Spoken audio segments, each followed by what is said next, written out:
SR cartoon point. বন্ধুরা, আজকের গল্প ঝাড়ুদার।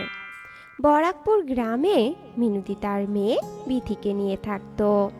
মিনতি লোকের বাড়িতে রান্নার কাজ করত, পাশাপাশি গ্রামের রাস্তা ঝাড়ু দেওয়ারও কাজ করত। এসব কাজ করে মিনতি কোনো রকমে তার সংসার চালাতো। বিথি, মা বিথি, কোথায় গেলি? তাড়াতাড়ি এদিকে আয় তো মা। এই তো মা, আমি এখানে। তুমি এক্ষুনি বুঝি কাজ থেকে ফিরলে? তা আমার জন্য খাবার এনেছো কি? এনেছি রে মা, আমি মালকিনের বাড়িতেই খেয়েছি, আর মালকিনের কাছ থেকে তোর জন্য খাবার চেয়ে এনেছি। এখন তাড়াতাড়ি খেয়ে নে তো দেখি। তোর খাওয়া হলে তো আবার আমাকে রাস্তা ঝাড়ু দিতে যেতে হবে। এরপর মিনতি বিথিকে খেতে দেয়, আর বিথি খাবার খায়। বিথির খাওয়া শেষ হলেই মিনতি রাস্তা ঝাড়ু দিতে চলে যায়। রাস্তা ঝাড়ু দিয়ে ক্লান্ত হয়ে মিনতি সন্ধ্যার আগে আগে বাড়ি ফিরে আসে। মা, তোমাকে দেখে মনে হচ্ছে তুমি খুবই ক্লান্ত। যাও তো, তাড়াতাড়ি গিয়ে তুমি হাত মুখ ধুয়ে এসো তো, আমি তোমার জন্য শরবত বানিয়ে দিচ্ছি। এরপর মিনতি হাত মুখ ধুয়ে এসে শরবত খায়। মা, তুমি একা একা এতগুলো কাজ করো, আর রোজ বিকেলে এমন ক্লান্ত হয়ে বাড়ি ফেরো। এইসব দেখতে আমার মোটেও ভালো লাগে না মা। তাই হয় তুমি রাস্তা ঝাড়ু দেওয়ার কাজটা ছেড়ে দাও, নয়তো আমাকেও তোমার সাথে নিয়ে যাও, যাতে আমিও তোমার কাজে সাহায্য করতে পারি। পাগলি মেয়ে একটা, তোকে আমার কাজে সাহায্য করতে হবে না মা। তুই তোর পড়ালেখায় মনোযোগ দে। তোকে যে পড়ালেখা করে অনেক বড় হতে হবে। আমি চাই না তুই আমার মতোই ঝাড়ুদার হ। ঝাড়ুদারদের যে কোনো মর্যাদা নেই রে মা। সবাই যে ঝাড়ুদারদের ছোট করে দেখে। তুমি এমন করে বলছো কেন মা? ঝাড়ুদাররা কি মানুষ নয়? আর ঝাড়ুদারকে ছোট করে দেখার কি আছে? কোনো পেশাই ছোট নয় মা, সে ঝাড়ুদার হোক বা রাঁধুনি হোক। মারে, তোর মুখের কথা তো আমাদের সমাজ মানবে না। সমাজে এসব ঝাড়ুদার রাঁধুনিদের কোনো সম্মান নেই রে। না মা, সমাজের মানুষের এই ভুল ধারণা আমি একদিন ভাঙবই। সেদিন সমাজের সবাই ভেদাভেদ ভুলে যাবে। তুমি দেখে নিও মা, সমাজের সকলেই একদিন ঝাড়ুদারকে বাহবা দিবে, আর সেই দিনটার সূচনা আমি করব। তোর সব ইচ্ছে যেন ঈশ্বর পূর্ণ করে, আমার আশীর্বাদ রইল তোর উপর। আচ্ছা, এসব কথা এখন যাক রে মা, ঘরে চল, রাতের খাবারের ব্যবস্থা করি। এরপর দুই মা মেয়ে ঘরে যায়। এভাবেই শত কষ্টের মাঝেও মা মেয়ে ভালো থাকার চেষ্টা করত। দেখতে দেখতে বেশ কিছুদিন কেটে যায়। এভাবেই কঠোর পরিশ্রম করতে করতে মিনতি অসুস্থ হয়ে যায়। আর মিনতি অসুস্থ হয়ে যাওয়ায় বিথি তার মায়ের কাজটা নিজে নেয়।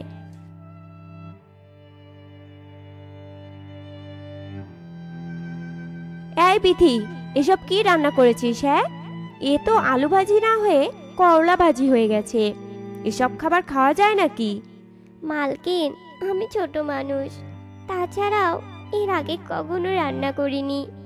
আমি কি এত রান্না করতে পারি? যদি রান্নাই করতে না পারিস, তাহলে আর কাল থেকে কাজে আসবি না বলে দিলাম। আমি অন্য রাঁধুনি খুঁজে নেব।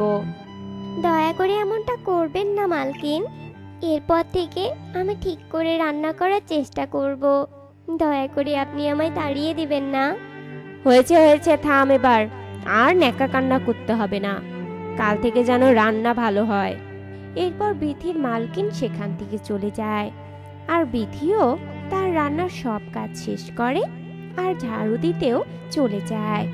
এরপর বিথি রাস্তা ঝাড়ু দিতে থাকে, কিন্তু বিথি ঠিক করে ঝাড়ু দিতে না পারায় গ্রামের লোকেরা তাকে কথা শোনায়। এসব কি বিথি? রাস্তায় এত ময়লা কেন? ঠিক করে ঝাড়ু দিতে পারিস না? কাকিমা, আমি এত ছোট মানুষ, এত বড় রাস্তা কি একা ভালো করে ঝাড়ু দিতে পারি বলুন তো? ঝাড়ু দিতে না পারলে এ কাজ ছেড়ে দে। অন্য কেউ করবে ঝাড়ুদারের কাজ। কাজও করতে পারবি না, আবার টাকার লোভে কাজও ছাড়বি না। তোদের মতো ঝাড়ুদারদের কাছ থেকে আর কি বা আশা করা যায়। এই বলে নির্মলাও চলে যায়। নির্মলার এসব কথায় বিথি ভীষণ কষ্ট পায় আর একটা গাছের নিচে বসে কাঁদতে থাকে। মা সত্যি বলেছিল, এই সমাজে ঝাড়ুদারদের আসলেই কোনো সম্মান নেই। গরিব মানুষদেরকে সকলেই দুটো কথা শোনাতে পারলেই বাঁচে। এসব বলে বিথি কাঁদছিল। হঠাৎই সেখানে একটা পরী আসে। পরীকে দেখে তো বিথি ভীষণ অবাক হয়। ভয় পেও না তুমি, আমি ইচ্ছে পড়ি। এদিক দিয়েই উড়ে যাচ্ছিলাম, তোমাকে কাঁদতে দেখে এখানে এসেছি। কিন্তু তুমি এখানে বসে কাঁদছো কেন? কি হয়েছে তোমার? এরপর বিথি ইচ্ছে পরীকে সব কথা খুলে বলে। সব কথা শুনে ইচ্ছে পরীর অনেক মায়া হয়। তুমি কোনো চিন্তা করো না মেয়ে, তোমার সব সমস্যার সমাধান তুমি এক্ষুনি পেয়ে যাবে। এই বলে ইচ্ছে পরী জাদু করে একটা ঝাড়ু নিয়ে আসে আর সেই ঝাড়ুটা বিথিকে দেয়। এই ঝাড়ুটা হলো একটা জাদুই ঝাড়ু। এই ঝাড়ুটা তোমার সাথে থাকলে তোমার সব কাজ সহজ হয়ে যাবে। এরপর ইচ্ছে পরী অদৃশ্য হয়ে যায় আর বিথি জাদুই ঝাড়ুটা নিয়ে বাড়ি ফিরে যায়।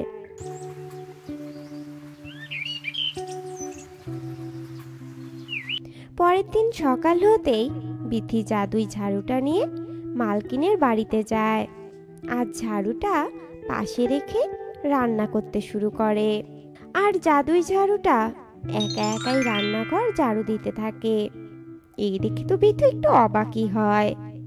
এ কি, ঝাড়ুটা একা একাই ঝাড়ু দিচ্ছে, তাও আবার এত পরিচ্ছন্নভাবে। এটাই তাহলে জাদুই ঝাড়ুর কেরামতি। আর আমি তো রান্নাই করতে পারতাম না, আজ আবার এত ভালো করে রান্নাও করতে পারছি কি করে? এটাও কি জাদুই ঝাড়ুর জন্যই হচ্ছে? যাকগে, ইচ্ছে পড়ি আমার ভীষণ উপকার করেছে, ধন্যবাদ ইচ্ছে পড়ি। এরপর বিথি রান্নার কাজ শেষ করে রাস্তা ঝাড়ু দিতে চলে যায়। আর জাদুই ঝাড়ু গ্রামের সব রাস্তা এত সুন্দর করে পরিষ্কারভাবে ঝাড়ু দেয়, যা দেখে গ্রামের সকলে ভীষণ খুশি হয়। আর এত পরিচ্ছন্নভাবে রাস্তা ঝাড়ু দেওয়ার জন্য গ্রামের সকলে বিথিকে বাহবা দেয়। আর গ্রামের লোকের বাহবা পেয়ে ভীষণ খুশি হয়ে বাড়ি ফিরে যায়। মা, আমি তোমাকে বলেছিলাম না, গ্রামের সকলে একদিন গরিব ঝাড়ুদারকে বাহবা দিবে। দেখো আজই সেই দিন, লোকেরা আমাদের মতো পুচকে ঝাড়ুদারকে বাহবা দিচ্ছে। আমি খুব খুশি হয়েছি রে মা, তোর সাফল্যতে আমার ভীষণ আনন্দ হচ্ছে। এখন নিশ্চয়ই গ্রামের লোকেরা আর দরিদ্রদের ভেদাভেদও করবে না। এরপর থেকে বিথি ওই জাদুই ঝাড়ুর সাহায্যে পুরো গ্রামকে পরিষ্কার পরিচ্ছন্ন রাখতো আর গ্রামের সকলেই বিথিকে অনেক ভালোবাসতো।